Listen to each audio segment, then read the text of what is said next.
লোকসভা নির্বাচনের ভোট গণনা শেষ হতে না হতেই দমদম লোকসভা কেন্দ্রের অন্তর্গত বরানগর বিধানসভা অঞ্চলের সিপিআইএমের দলীয় কার্যালয় ভাঙচুরের অভিযোগ তৃণমূল আশ্রিত সমাজবিরোধীদের বিরুদ্ধে। লোকসভা ভোটের ফলাফলে যখন শাসক দলের প্রার্থীরা দিকে দিকে জয়ী হচ্ছেন, অভিযোগ তখনই বরানগর পৌরসভার অন্তর্গত 34 নম্বর ওয়ার্ডের পুটিঘাটে দীর্ঘদিনের পুরনো সিপিআইএমের পার্টি অফিসটি ভাঙচুর চালায় তৃণমূল কংগ্রেস আশ্রিত দুষ্কৃতীরা। ভেঙে ফেলা হয় পার্টি অফিসের মধ্যে থাকা টিভি, চেয়ার, টেবিল সহ সবকিছুই। সিপিআইএম বরানগর 2 নম্বর এরিয়া কমিটির অন্তর্গত এই পার্টি অফিসে 2011 সালের পর আবারও তৃণমূল কংগ্রেস আশ্রিত দুষ্কৃতীরা সিপিআইএমের পার্টি অফিসে আক্রমণ চালালো। অভিযোগ এলাকার সিপিআইএম নেতা ও কর্মীদের। কালকে নির্বাচনের যে সংবাদ চলছে, পার্টি কমরেডরা পার্টি অফিসে সব বসেছিল, দেখছিল সংবাদ এবং ফলাফলের দিকে নজর রাখছিল। তা অনেকক্ষণ হয়ে যাওয়ার পর 1:30 নাগাদ পার্টি কমরেডরা একটু ক্লান্ত হয়, তারা একটু মধ্যাহ্ন ভোজনের জন্য যায় বাড়িতে। তারপরে এসে দেখে যে এইটা ভাঙচুর অবস্থায় পড়ে আছে। মূল বিষয়টা এইটা, আমাদের টিভি ভেঙেছে। তারপর রীতিমতো ছবিটা দেখুন, পুরো দুটো ছবি ছিল, এদিকে আলমারি, এদিকে একটা টেবিল, ওইটা একটা অভিযোগ জানানো হয়েছে। এবার এসেছিল পুলিশ, ঠিক আছে, ওরা ঘুরে ঢুকে গেছে।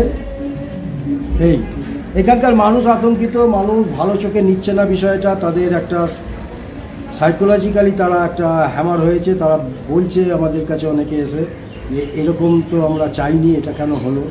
তা আমরা তো আর এর পরিষ্কার উত্তর তো কী দেবো। আমরা বলেছি আপনারাই দেখুন, আপনারাই বিবেচনা করুন, আপনারাই ভাবুন আগামী দিন আপনারা কীভাবে সংগঠিত হবেন, মানে সামাজিকভাবে সংগঠিত হবেন। এটা একটু ওটা হচ্ছে যে গণনা শেষ হয়নি তখনও। আচ্ছা, আমরা 1:30 অবধি ছিলাম। তারপর হঠাৎ আমরা খিদে পেয়েছি, আমরা বাড়ি চলে গেছি। আর বেলা 2:30-এর সময় খবর পাই যে পার্টি অফিস ভাঙচুর হয়েছে। আমরা সঙ্গে সঙ্গেই দৌড়ে আসি। এসে দেখি সমস্ত টেবিল, চেয়ার, জ্যোতিবাবুর ছবি সেগুলো ছবি সব ভেঙে চুরমার করে দিয়ে গেছে। কারা করেছে না করেছে বুঝতেই পারছি না আমরা। আমাদের নতুন করে বলার কিছু নেই। এই অবস্থায় আমরা যখন এখানে পৌঁছে দেখি সব লণ্ডভণ্ড করে রেখে দিয়ে গেছে, যা কোনোদিন হয়নি আমাদের পার্টি অফিসে। এই প্রথম আমরা এই লণ্ডভণ্ড চেহারা দেখলাম। এটা আমাদের কাছে খুবই দুঃখজনক ঘটনা, কারণ আমরা আশা করতে পারিনি যে এই জিনিসটা আমাদের এখানে ঘটবে বলে।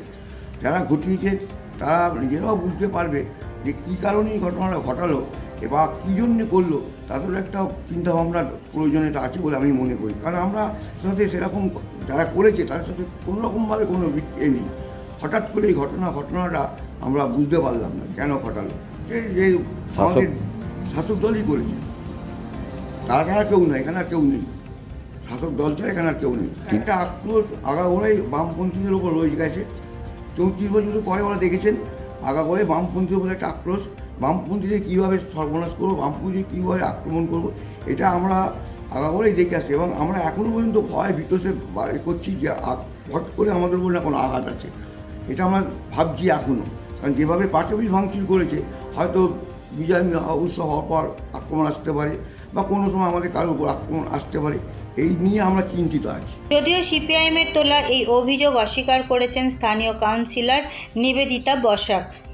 কি বলবো, আর খুবই দুঃখজনক ঘটনা। তার কারণ দীর্ঘ 9-10 বছর ধরে আজকে আমাদের এই এলাকায় শান্তি বিরাজমান। আর আজকে যেটা হয়েছে সেটা সিপিএমের নিজেদের গোষ্ঠীদ্বন্দ্বের ফলাফল।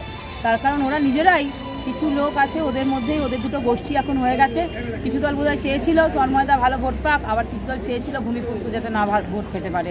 তো সেই মানে নিজেদের মধ্যে সেই ঝামেলাই ওদের পার্টি অফিসে হয়েছে, হয়ে নিজেরাই ওদের পার্টি অফিস ভাঙচুর করেছে। এরপর নজর রাখুন আপনাদের পরবর্তী